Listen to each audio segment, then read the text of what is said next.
وہ اعرابی کہنے لگا یہ گھوڑا مجھے بہت محبوب ہے، لیکن آج میری ضرورت اتنی بڑھ گئی ہے کہ میں یہ گھوڑا بیچنے پر مجبور ہوں۔ آپ صلی اللہ علیہ وسلم اس گھوڑے پر چڑھے، تھوڑی دیر گھوڑے کو چلا کر واپس آئے اور آپ نے اس اعرابی کو منہ بولی قیمت سے دوگنی قیمت دی اور کہا کہ یہی صحیح قیمت ہے تیرے اس گھوڑے کی۔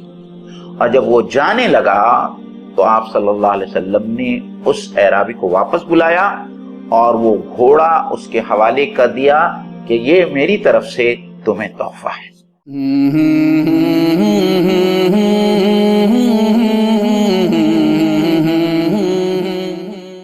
نحمدہ و نصلی علی رسولہ الکریم۔ السلام علیکم ورحمۃ اللہ وبرکاتہ۔ عزیز ناظرین، آپ صلی اللہ علیہ وسلم کی زندگی میں ایک بات جو بہت نکھر کر آتی ہے کہ آپ کسی کا احسان لینا پسند نہیں کرتے تھے، اور آپ اپنی فیاضی اور سخاوت کے لیے مشہور تھے، اور آپ صلی اللہ علیہ وسلم کسی کی مجبوری کا فائدہ بھی اٹھانا نہیں چاہتے تھے یا فائدہ اٹھانا پسند نہیں کرتے تھے۔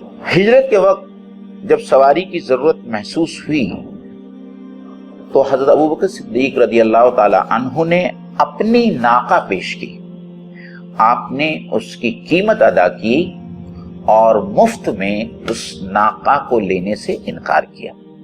ہجرت کے بعد جب مدینے میں مسجد نبوی بنانے کا معاملہ درپیش ہوا تو ایک زمین جس کا انتخاب کیا گیا تھا اس کے مالکان نے یہ زمین مفت آپ صلی اللہ علیہ وسلم کو نظر کرنا چاہی۔ آپ صلی اللہ علیہ وسلم نے اس کی قیمت چکا کر وہ جگہ مسجد نبوی کے لیے حاصل کی۔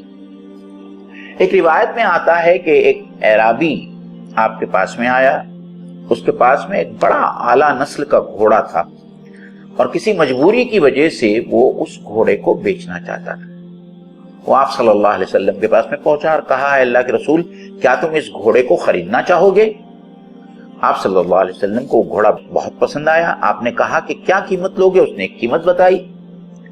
آپ صلی اللہ علیہ وسلم نے کہا کہ تیرا گھوڑا تو بڑا ہی اعلیٰ قسم کا ہے، اعلیٰ نسل کا ہے، اور یہ جو قیمت بتا رہا ہے یہ قیمت اس کی بہت کم ہے۔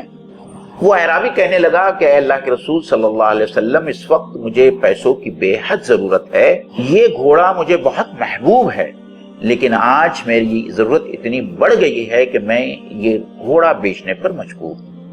آپ صلی اللہ علیہ وسلم اس گھوڑے پر چڑھے اور تھوڑی دیر گھوڑے کو چلا کر واپس آئے اور آپ نے اس اعرابی کو اس کی قیمت سے، منہ بولی قیمت سے دوگنی قیمت دی اور کہا کہ یہی صحیح قیمت ہے تیرے اس گھوڑے کی۔ اور جب وہ جانے لگا تو آپ صلی اللہ علیہ وسلم نے اس اعرابی کو واپس بلایا اور وہ گھوڑا اس کے حوالے کر دیا کہ یہ میری طرف سے تمہیں تحفہ ہے، صلی اللہ علیہ وسلم۔ آپ کی سخاوت اور آپ کی فیاضی سے جو لوگ واقف تھے وہ آپ سے بار بار مانگ کے لے جاتے ایک ہی وقت میں، یہاں تک کہ آپ کے پاس میں دینے کے لیے کچھ باقی نہیں رہتا۔ حضرت انس بن مالک رضی اللہ تعالی عنہ فرماتے ہیں کہ میں ایک روز آپ صلی اللہ علیہ وسلم کے ساتھ میں جا رہا تھا۔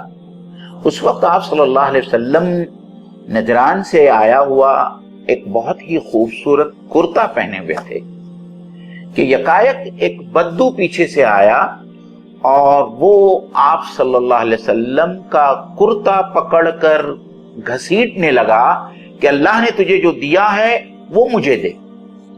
اور حضرت انس کا یہ کہنا ہے کہ وہ بدو نے کرتا اتنے زور سے کھینچا کہ آپ صلی اللہ علیہ وسلم کی گردن پر نشان بن گیا۔ آپ صلی اللہ علیہ وسلم مسکرائے، اور کیا کیا ہوگا اللہ کے رسول صلی اللہ علیہ وسلم نے؟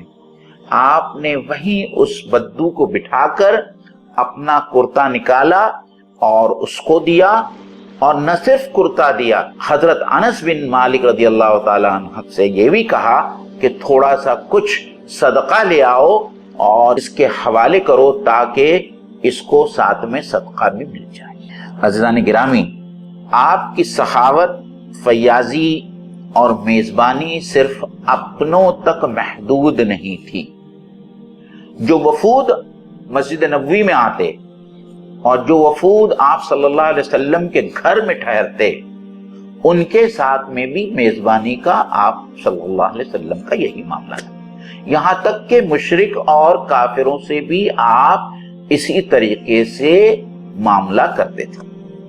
ایک روایت میں آتا ہے کہ ایک مشرک، ایک کافر آپ صلی اللہ علیہ وسلم کے گھر میں مہمان آیا اور اس کو بھوک لگی تھی، تو آپ صلی اللہ علیہ وسلم نے ایک بکری سے دودھ نکالا اور اس کو پیش کیا۔ وہ دودھ پینے کے بعد میں وہ سیر نہیں ہوا، تو آپ صلی اللہ علیہ وسلم نے دوسری بکری منگائی، اس سے دودھ نکالا اور اس کو پینے کے لیے دیا۔ دوسری بکری سے بھی دودھ پینے کے بعد میں وہ سیر نہیں ہوا، آپ صلی اللہ علیہ وسلم نے اس کے بعد میں تیسری، چوتھی، پانچویں، چھٹی اور 7 بار بکریاں منگوائی، اور 7ویں بکری کا دودھ پینے کے بعد میں وہ شخص جو ہے سیر ہوا، تب تک اللہ کے رسول صلی اللہ علیہ وسلم اس کو دودھ پلاتے رہے۔